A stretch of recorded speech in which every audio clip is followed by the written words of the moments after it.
IT సిఎస్సికి వెళ్ళాలి అనేది అసలు ఇంటెన్షనే కాదు. మల్టీ డిసిప్లినరీ యూనివర్సిటీస్ ప్రిఫర్ చేయండి. సో మన దాశరథి గారి నుంచి ఒక కామెంట్ వచ్చింది. సో మనం అంటే ఐటీ బాగుంటుంది, సిఎస్సి బాగుంటుంది, లేకపోతే ఏఐ బాగుంటుంది, ఇలా ఆయన అర్థం చేసుకున్నారు. బట్ నేను ఎప్పుడు చెప్తుంది ఏంటంటే, అందులో చిన్న కరెక్షన్ ఏంటంటే, ఐటీ సిఎస్సికి వెళ్ళాలి అనేది అసలు ఇంటెన్షనే కాదు. నేను ఎప్పుడు చెప్తున్నాను ఫస్ట్ వీడియోల నుంచి కూడా, మల్టీ డిసిప్లినరీ యూనివర్సిటీస్ ప్రిఫర్ చేయండి. అంటే నేను బిలీవ్ చేసేది, నేను చూసిన నాలెడ్జ్ని షేర్ చేస్తున్నాను. ఈ ప్రాసెస్లో నాకు అనిపించింది ఏంటంటే, కంప్యూటర్ సైన్స్ విత్ ఇంటిగ్రేషన్. అంటే ఇప్పుడు ఈసీ ఉంది, so computer science with electronics, అప్పుడు ఏమవుతుంది, వీళ్ళు ఐఓటీలో వర్క్ చేయొచ్చు. అలాగే computer science with mechanical. So నేను ఎప్పుడు కూడా చెప్పేది ఏంటంటే, ఒక్క కంప్యూటర్ సైన్స్ సైడ్కే వెళ్ళమనేది నా ఉద్దేశం కాదు.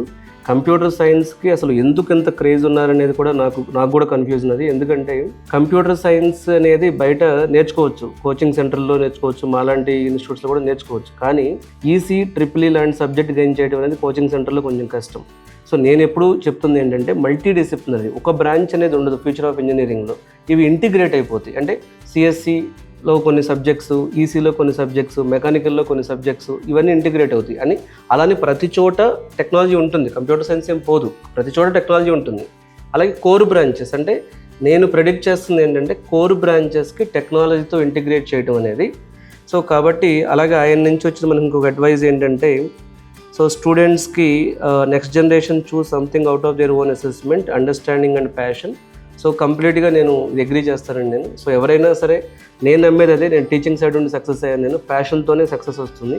సిఎస్సి సైడ్ స్టూడెంట్స్ని ఎంకరేజ్ చేయాలనేది నా ఉద్దేశం కాదు దాశరథి గారు, అది పొరపాటున మీరు వేరేగా అర్థం చేసుకున్నారు. ఇకపోతే ఆయన అడిగింది ఏంటంటే, కెరీర్ గైడెన్స్కి రావాలి అనేది. సో కెరీర్ గైడెన్స్కి నా అపాయింట్మెంట్ ఇస్తున్నాను, అది కూడా ఫ్రీ ఆఫ్ కాస్టే చేస్తున్నాం. మనం ఎక్కడ కెరీర్ గైడెన్స్కి మనం డబ్బులు కూడా తీసుకోవట్లేదు.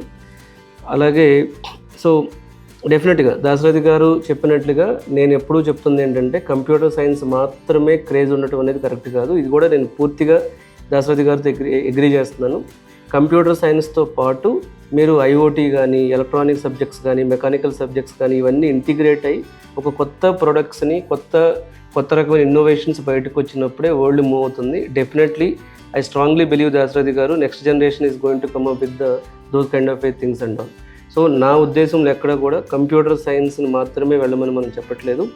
పేరెంట్స్ వచ్చి కంప్యూటర్ సైన్స్ లేకపోతే ఈసీ, ట్రిపుల్ ఈ కంపారిజన్ వచ్చినప్పుడు కూడా మల్టీ డిసిప్లినరీ తీసుకోండి, మల్టిపుల్ ఉంటేనే అనేదే మనం ఎవరికైనా చెప్తుంది దాశరథి గారు.